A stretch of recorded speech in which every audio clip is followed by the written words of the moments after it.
Hi, have you ever wondered how to make your AI-powered apps more reliable?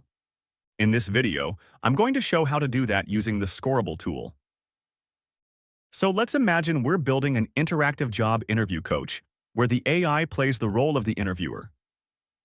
What we are looking at here is not the app itself, but rather a judge that is designed to evaluate our app across various metrics. These are things such as politeness and constructiveness, which assesses if the AI actually provides helpful feedback.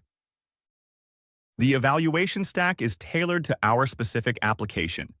You can easily create your own judge in just a few clicks. Check out the linked videos how to do that. Let's dive into the code. The easiest way to utilize this judge and boost your app's reliability is to simply change the base URL of your OpenAI client to the OpenAI-compatible proxy provided by root signals. Once you do that, it automatically applies the feedback from the evaluation stack to improve your responses. Let's give it a try. And there we go. All right, here's the improved version polished up based on the evaluation results, along with the original one. And that's it.